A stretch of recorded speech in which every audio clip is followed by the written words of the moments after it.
Hello, everybody. Welcome to the April Early Onset FSHD Parent Roundtable. Our guest this month is Maureen Galindo. She's a pediatric genetic nurse with Banner University Medical Center in Tucson. She assesses children with special health care needs, providing families with individualized genetic education and counseling. Maureen has expertise in rare genetic conditions affecting children. Specifically relating to this group, she has been working with the pediatric neuromuscular population in Southern Arizona for 8 years. Maureen, thank you so much for being here. We know you're super busy, not only as a genetic nurse, but a mom and working on your PhD. So thank you so much for taking time out of your busy schedule to be with us tonight. Absolutely. Happy to be a part of this group. So, make sure it goes. There we go. Just wanted to start with a few disclosures. So I have no conflicts of interest. I have no financial interest anywhere related to FSHD or anything I'm going to be talking about today. As Allie mentioned, I work in pediatrics. So I have minimal experience outside of the pediatric population. So adults with FSHD, not my forte. And so I work mostly with those with the infantile or juvenile onset. I will not claim to be an expert in genetics, as I stated a little bit earlier. In the genetics of FSHD, it is complex. I'm going to take a stab at it, and I think it'll be fun along the way.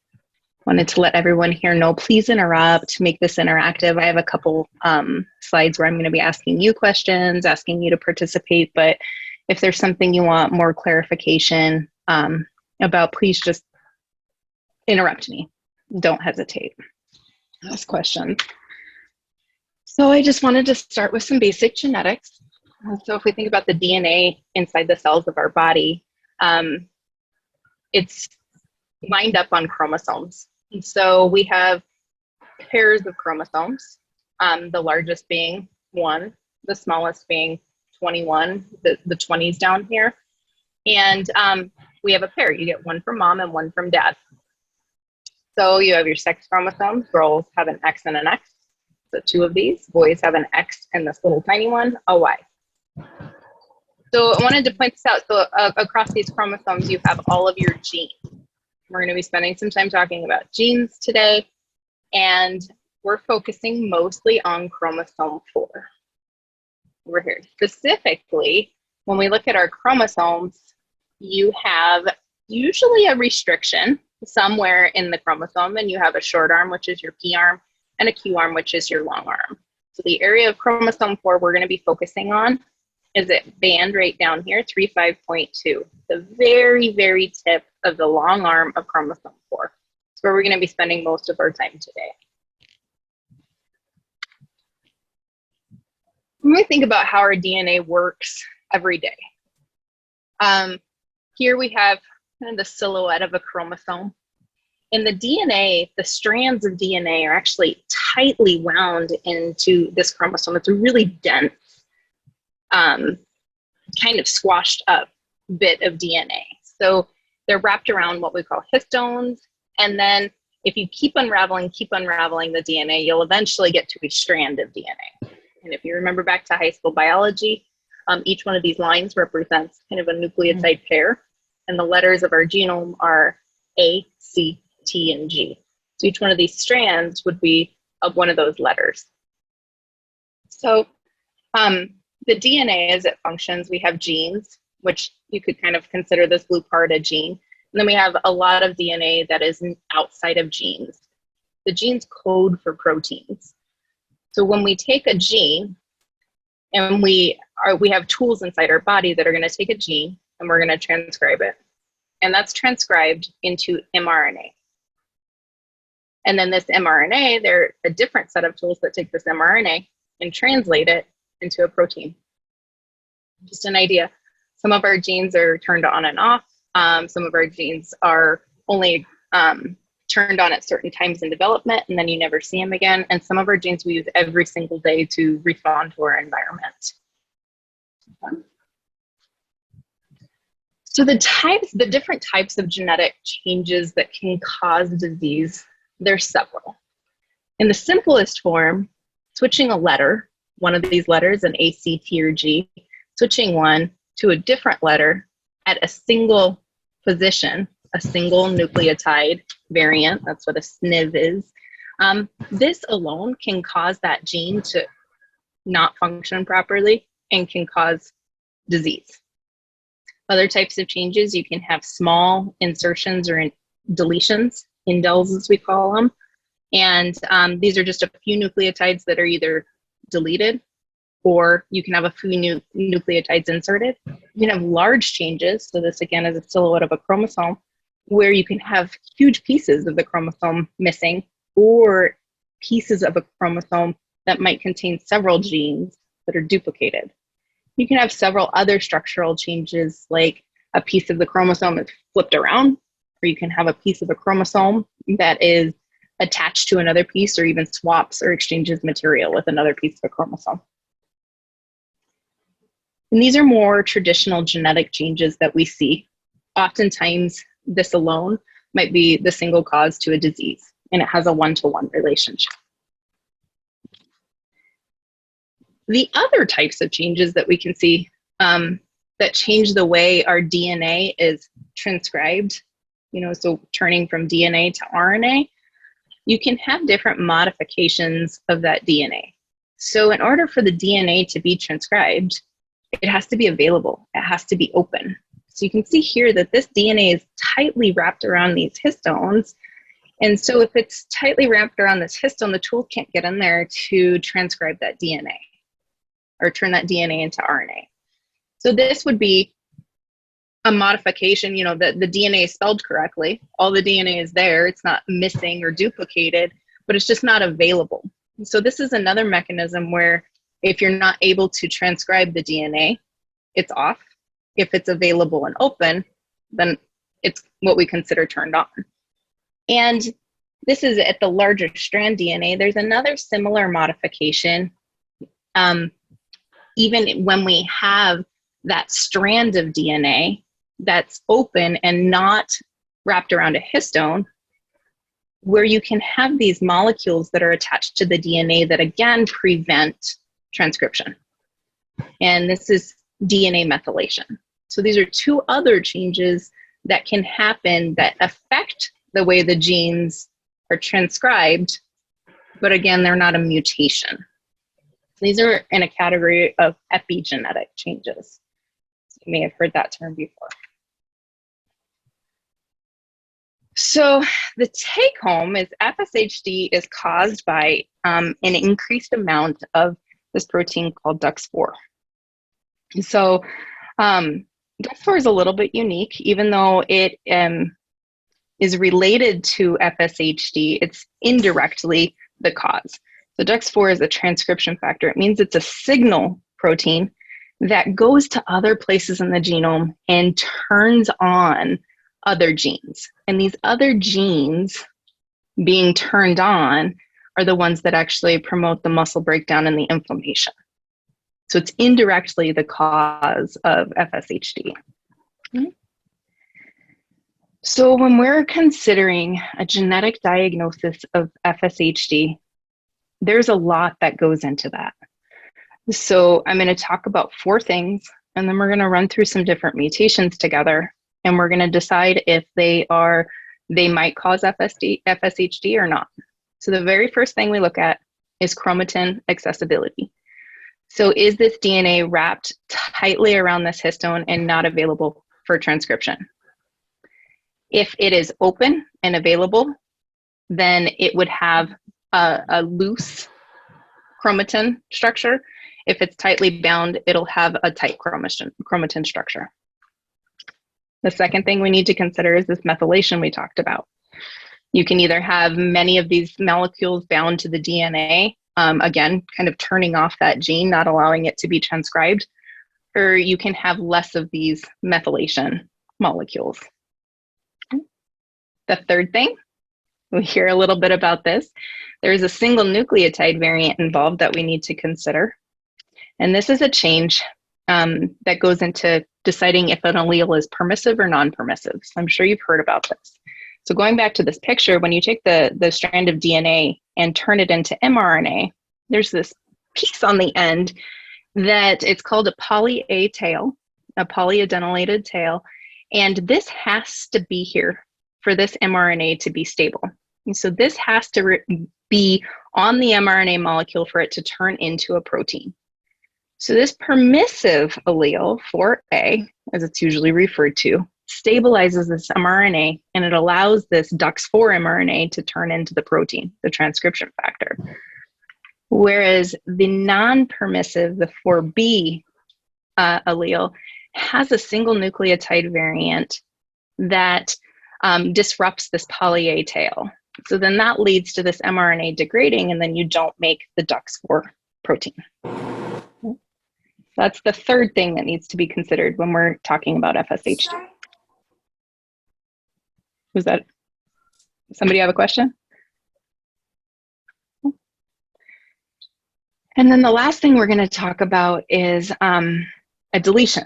So again, this is a structural variation where there's actually an entire segment of the chromosome that has some variability, where there's a normal amount and a deleted amount. So the DZ, D4, Z4 repeat region contains this repeated segment of DNA, this, and it kind of represented the DUX4 part of this segment of DNA in the light blue, but there are several repeats of this segment of DNA.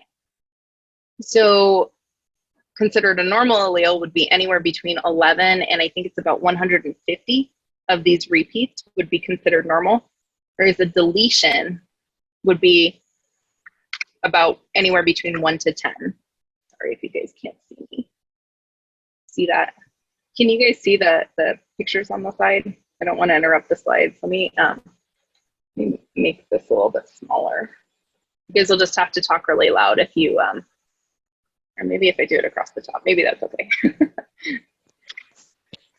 Hey, I have a question, Maureen, and I talked to you about this a little bit before, going back to the allele and the poly. So if you have a B, does that mean that you can't get FSHD nor pass on FSHD genetically? That means it's kind of a roadblock there, right? Yes. So we've been talking about, we've been talking about alleles. So an allele is one of the two copies. So you have two copies of this. So somebody might be 4A on one allele and 4B on another.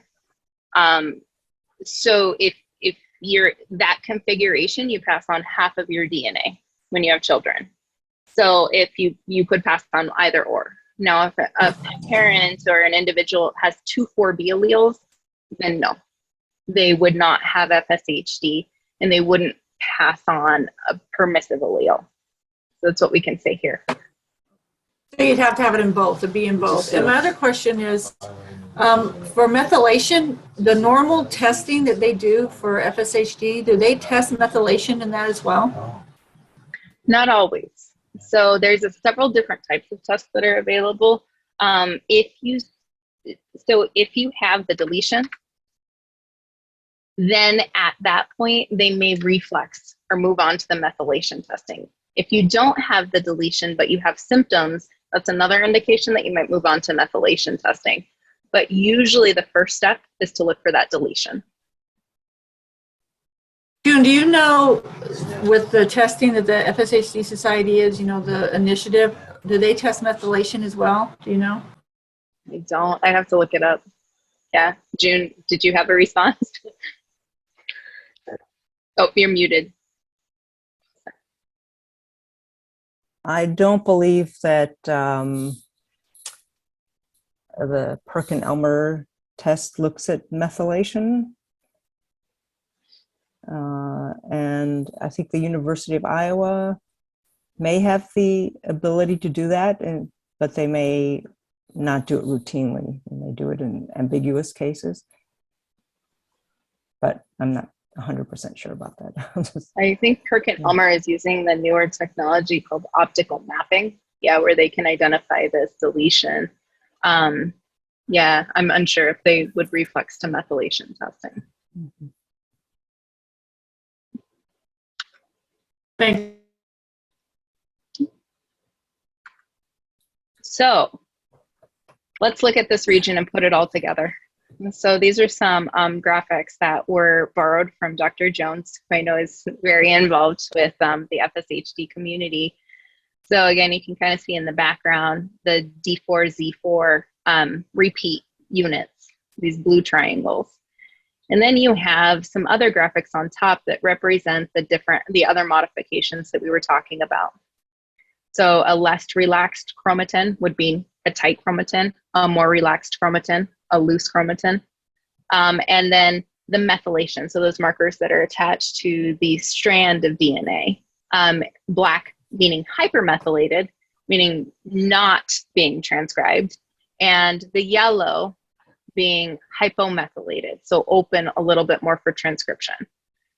So and then the other, permissive versus non-permissive. So when you look at this, do you think this person would express the DUX4 protein? They have the permissive allele over here, but their chromatin is pretty tight. And then they have very low methylation, or very high methylation. So this DNA, and then their repeat count is over the normal limit. So what do you think? I say no. Or if they do, they're very, very mild. Exactly, yeah. So they may express some of the protein because they do have that permissive allele, and there might be a small amount of expression, but likely not to be symptomatic. So this would be most typically a healthy person. Okay. So, What about this one? Was there a question? yeah, if you go back to that last, so what I'm seeing here, and forgive me for dumbing this down, but so No, essentially, while there's the 4A allele there and DUX4 can be expressed, because it's less relaxed chromatin in the normal pattern, the DUX4 can enter the muscle cells and can't destroy them. It just expresses and evacuates your body as normal. Yeah, it's just expressed at a low enough level that low level isn't causing muscle disease. Okay. Thank you. Mm-hmm. What about here? We have the deletion. The repeat count is low. And we have a pretty relaxed chromatin, low methylation. This seems like it might be expressed. So what do you all think about this one? Oh, It has the B, so it can't, right? Right. there you go. That's correct. So yeah, I was supposed to have this no hidden, but that didn't work out well. So, okay. And what about this one? Yes. Yeah, exactly.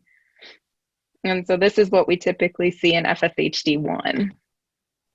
What about this one? Threw in some new characters here. So these ones are a little bit of both. One thing we didn't talk about is that this is fluid. You might have some cells that have more relaxed chromatin. You might have some cells that have less relaxed chromatin, and it's variable, and this can change a little bit over time. Usually it doesn't change drastically, but in this one you see a little bit of both. Yes. Mm-hmm. Would this be FSHD2 or 1 still? No, so this is FSHD1, but again, there's so much variability we see in families. So this could be someone that's completely asymptomatic, doesn't express enough of the protein, or this could be somebody that expresses enough of the DUX4 to cause muscle disease. So this is how we can account for some of that variability we see in families with decreased penetrance. Okay. So more severe cases would have a lower repeat and less methylation. Is it correct? Yeah, so the repeat length, that's a little bit undecided at this point. There's several studies that have shown that small or less repeats does correlate with disease severity, but then other studies have shown the exact opposite, that it doesn't correlate with disease severity. So one thing that is agreed upon is that, kind of 1 to 10 range causes FSHD, but doesn't always correlate with disease severity. Well, because the methylation is a second factor. Exactly. So you and could that's- have like the 5 to 10 repeats, but if it's highly methylated, that person's probably likely to be mildly or barely affected. But if it's very low methylation, it's all yellow there, they will be more likely to have symptoms. Yeah. Thank you, June. And what about this one? Yes. Yes. Why do you say yes, Paul?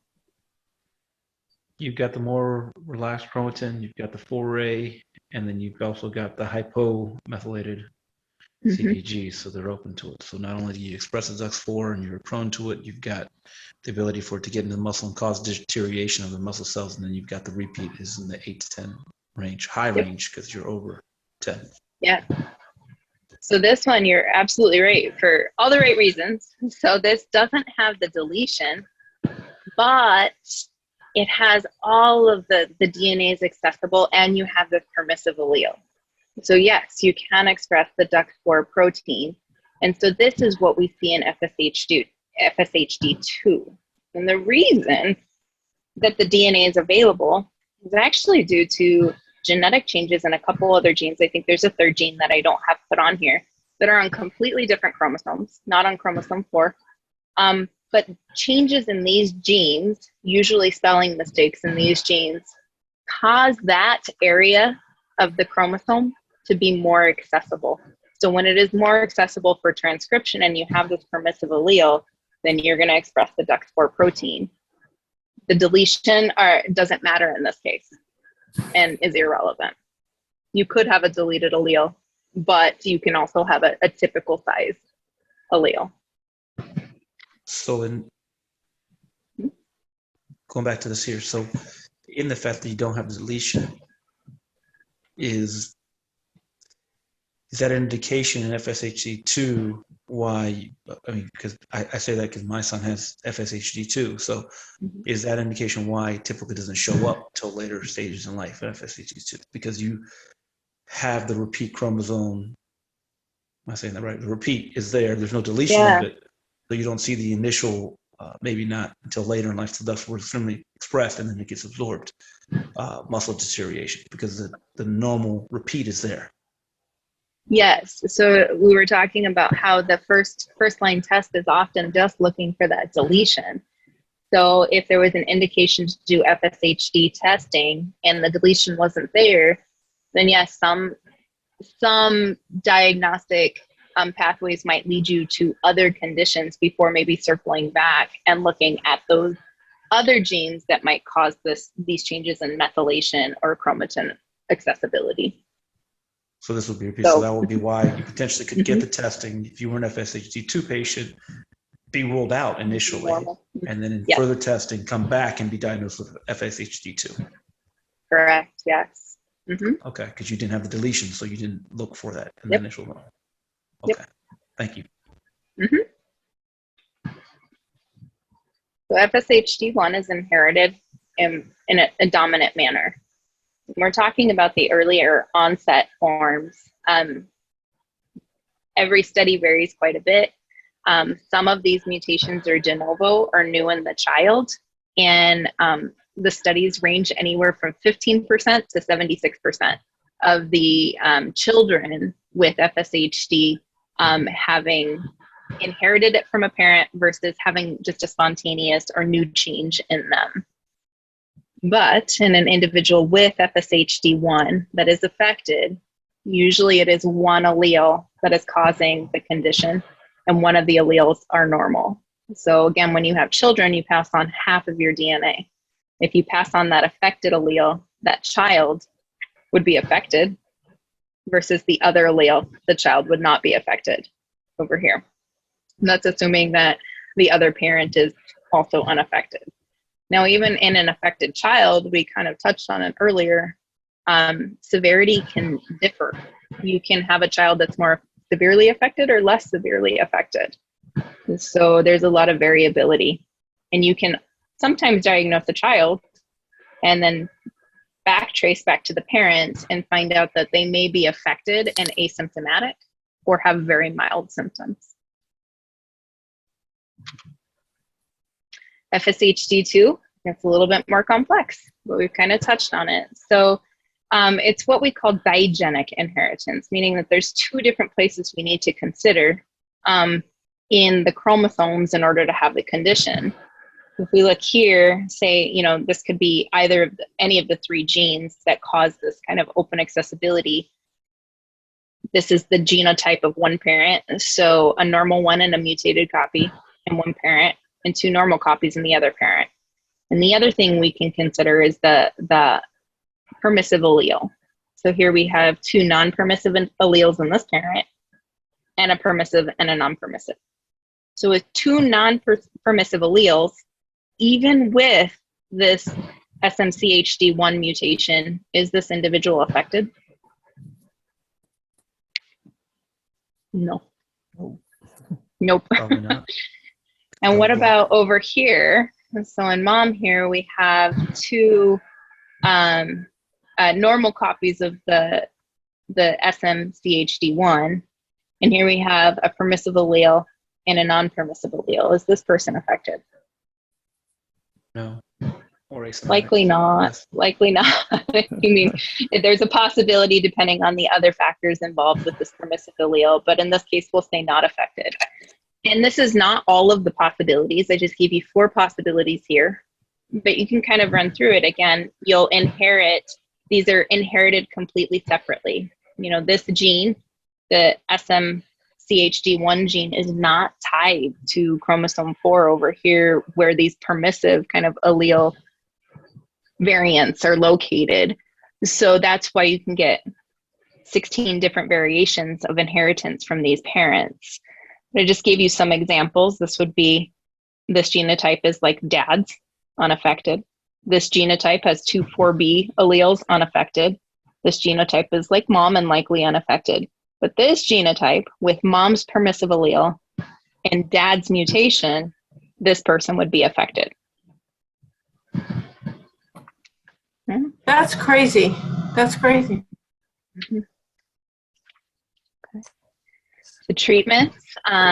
Is there a question? I'm asking a lot of questions. I was No, just it's going to, oh, go ahead. So in the scenario here, where you have the 4th child there, mom, so mom and dad and the other children could be completely unaffected. Mm-hmm. 3, 4, 5 siblings, whatever we may have, completely unaffected, but that one wins the lottery, if you will. Yes. Did that. Yes.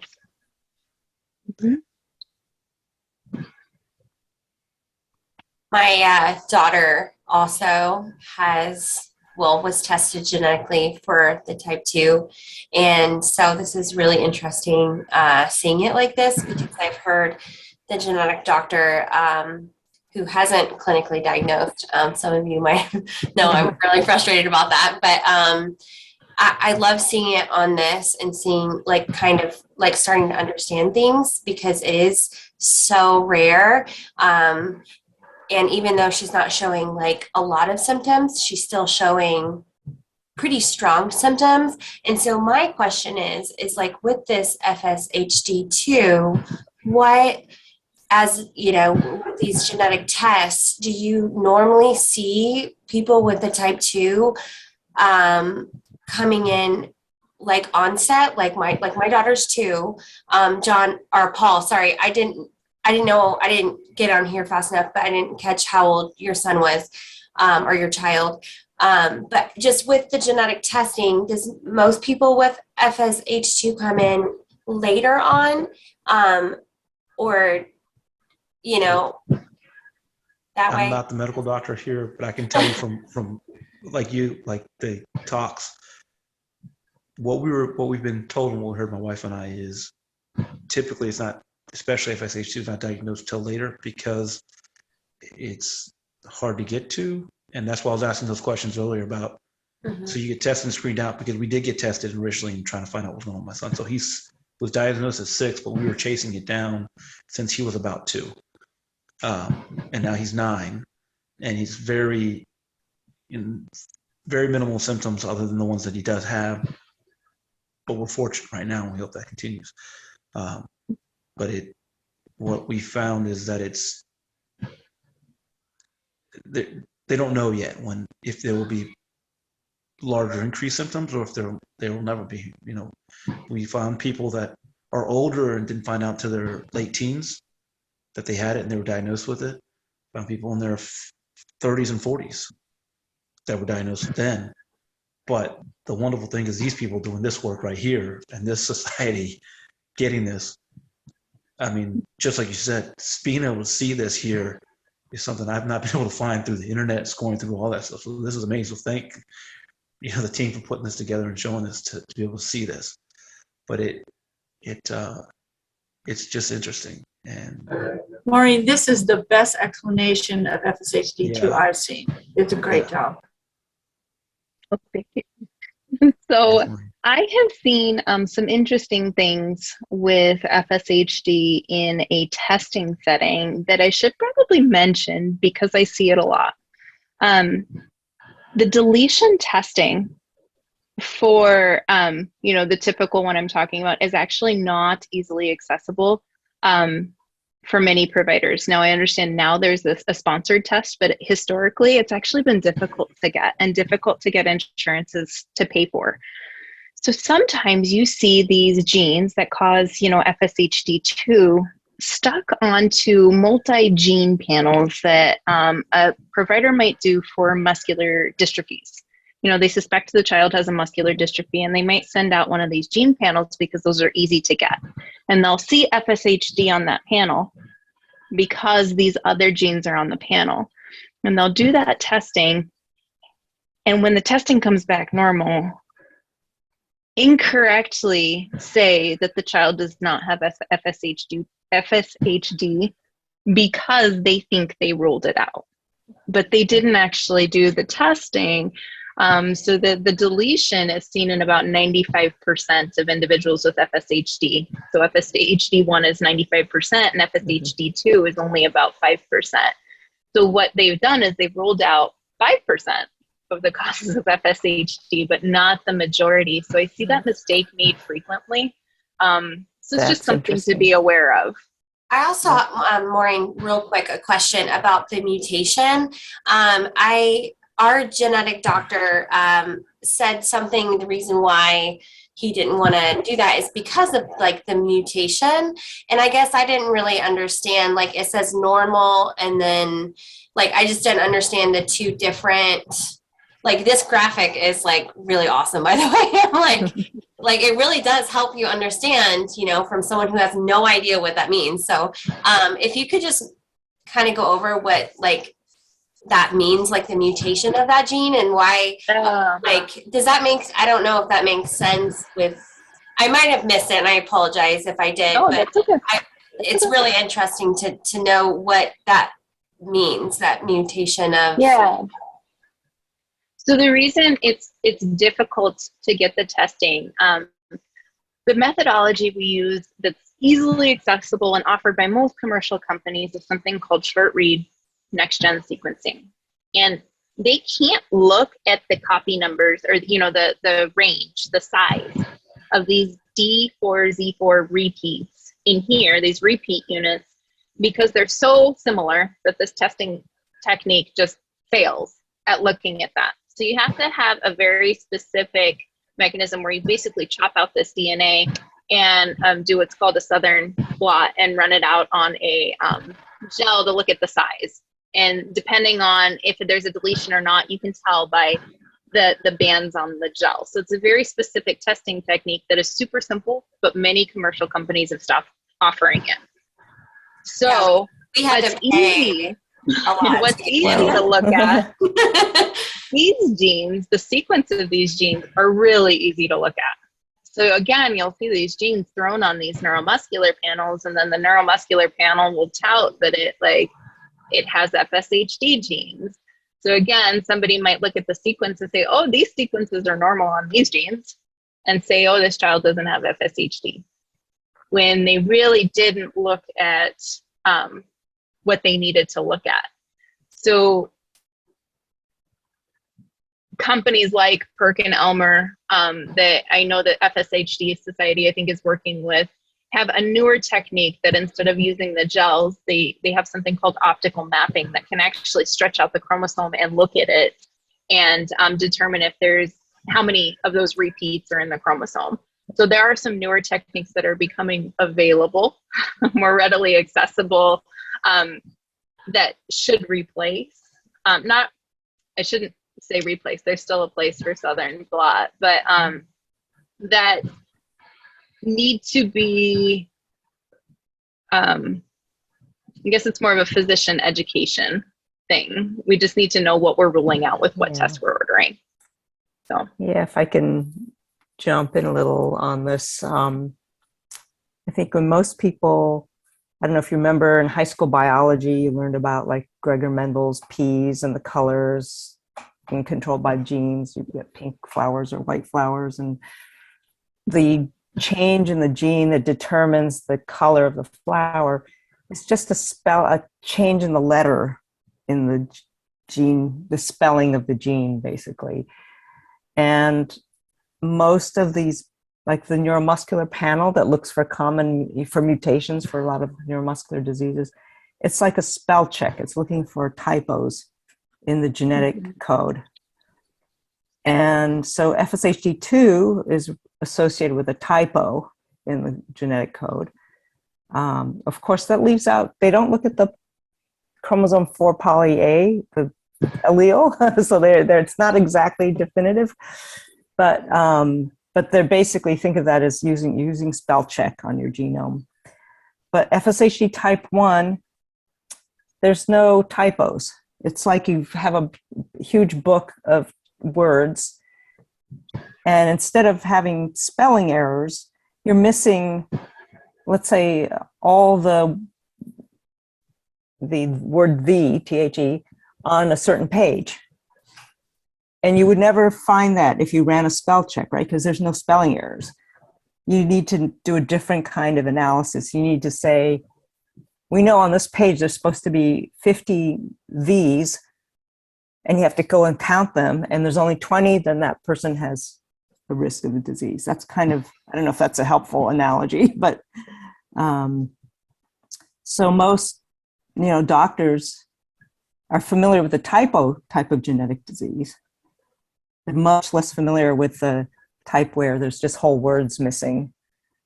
And so unless they were really paying attention and this stuff has only been known for the last 10 years. So a lot of doctors, it just wasn't in their textbooks even. Yep. So that's what's challenging. That's why. Oh, perfect. Yes. Thank you. And some kids have both FSHD 1 and 2. Yep. Mm-hmm. So you can have the deletion and a mutation, right? Right. Okay. And that's how we actually discovered FSHD type 2, the mutation, the SMCHD1 mutation, because there were families that had FSHD type 1. They had the deletion on chromosome 4, but they were very severely affected when they were expected to be less affected because maybe they had 7 or 8 repeat units. And although there's not an exact, the length of the repeat units, it doesn't exactly predict.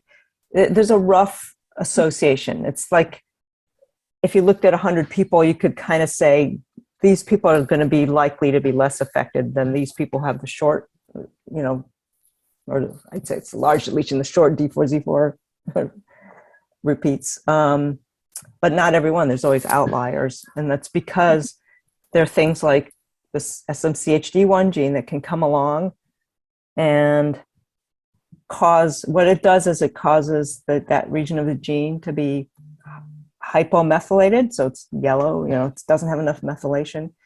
And that combination, having the small deletion but lots of hypomethylation, can make that individual have much more severe symptoms.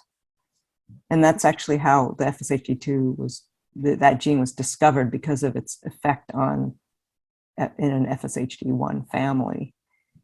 And we know there are going to be a lot of other genes like that are modifying how FSHD1 expresses itself. And they're out there. We're kind of trying to find families that have one individual much more severely affected than another, for example, because those family members share the same number of repeats, the D4Z4 repeats. So there's something else that one person inherited that is maybe protecting them from getting more severe symptoms, or the reverse, it's causing the other person to get worse. That makes sense. It's a complicated story, but yeah, really interesting. No, I Because- will say I've been working in genetics for quite some time now, and I don't think there's another condition I know of that's anything like this one. So it is very complex. So yeah, thank you. Really briefly on treatment, so you can kind of, now that you understand the differences in the way that FSHD is caused, you might think that there are areas in this pathway or this mechanism that you could target. And one thing that has been successful in other types of conditions are designing these antisense oligonucleotides, which can attach to the mRNA and actually cause it to be degraded. This is what we want to happen with the DUX4 RNA. So I believe there is some research in this area ongoing, nothing in human trials yet. And the other idea is that you can also, it's a different method, but you know how DUX4 goes and signals other genes to be turned on. It's a transcription factor. So is there a way we can modify the DUX4 expression and kind of before it's expressed? So even if it's open to expression, the chromatin is open, there's low methylation or hypomethylation, can we stop it from wanting to be expressed? And so this is a treatment that's currently in clinical trials.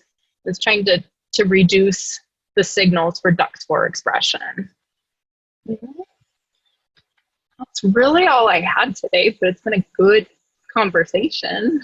So, any other questions? Yeah, can we get a copy of this? I mean, that most Yeah, simplest, easiest way to explain, especially with the FSHD2 that I've seen. So I would love to get a copy. This is amazing. Thank you for your work on that. Yeah, I can send something over to Allie so she can distribute it. And this meeting is being recorded, so give us a couple of days to clean up some of the front end, back end. We'll load it and send you guys the link so you can rewatch, as well as share it, maybe with your healthcare provider or someone else. So you didn't really touch on spontaneous mutations or mosaic genes. I don't know if you want to say anything about that. Yeah. I don't have a slide on it, but there are a couple, there are occasions when a parent might be unaffected. And we even do testing and they truly do not have a genotype, but they might have multiple affected children.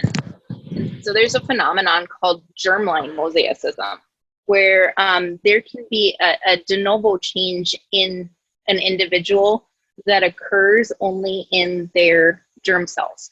So either in sperm or egg. So this is very difficult to detect clinically. I've never been able to get the testing done. I've been told that you can harvest eggs from a woman to test for it, and you should be able to do some sort of sperm testing. I've just never successfully been able to refer anyone or see any results from that. But if we see someone that has a normal genotype and multiple affected children, this is something we can assume. The other potential possibility is that some people can have somatic mosaicism, where different cells in their body have different genotypes. So outside of just the germ cells, the sperm and egg, sometimes you might have tissues that have different cell lines, or one cell line that has a mutation and one cell line that's normal. So depending on where those mutations are, if we do, say, a blood sample or a saliva sample, that mutation might not be expressed in the tissue that we're testing, so in saliva or blood, but might still exist in other tissues in the body and might still be expressing DUX4 and having an effect on muscles. So those are two different types of mosaic patterns that you can see in individuals that might explain why somebody doesn't seemingly have the genotype, but might have multiple affected children. And then so de novo mutations are mutations that can just spontaneously happen. So that contraction or deletion can happen spontaneously in an individual. And so that's not necessarily inherited. In the earlier onset, it seems like it's about 50%. Again, the ranges are different depending on the study, but about 50% of the time, it seems like that's a de novo mutation in an individual. Yeah, it's interesting you bring that up, because it does seem like if it's first generation or spontaneous, it does seem to be more severe. I mean, I don't know that clinically, but it just, Yeah. and there's got to be a connection somewhere. We just haven't found it yet, I don't think. I think And you're parents right, really, Allie. yeah. Parents don't get to blame themselves for having a permissive allele. It's pretty common in the population. So you can't say, oh, it's my fault because I have that 4A. Because 4A is actually very common in the population, and most individuals have no problems with it. So Yeah, I feel like there's something about that D4Z4 region being near the tip of the chromosome, and that during normal cell division, or or actually I guess it's during, is it meiosis when you form the germ cells anyway? yes. That maybe that little tip of the chromosome is just more vulnerable to having like a piece of it just taken out in that process, and that it's, if it does, when that happens, it might be that it's just a bigger chunk that gets taken out. And it would be really interesting to understand how that happens. Yeah. Yeah, there's a couple other genetic conditions that also have similar repeats, and sometimes large repeats like you see in D4Z4. There's some that have very small repeats, like only a few nucleotides, but there are some, I can think of a region, usually on chromosome 6, where we do a lot of rearrangement for our immune system, where individuals can have a lot of variability if there's these repeated segments of chromosomes, where some individuals might have 1, some might have 4, 5, or 6. So yeah, I think when we're copying our DNA, and either during mitosis or meiosis, when we're making our germ cells, this copying can kind of cause copy mistakes, because during meiosis you could have misalignment and then a deletion or duplication. So I think it's more prone to slipping and copy mistakes. So genetics is crazy. It's a wonder that anything works at all. Like all the positive.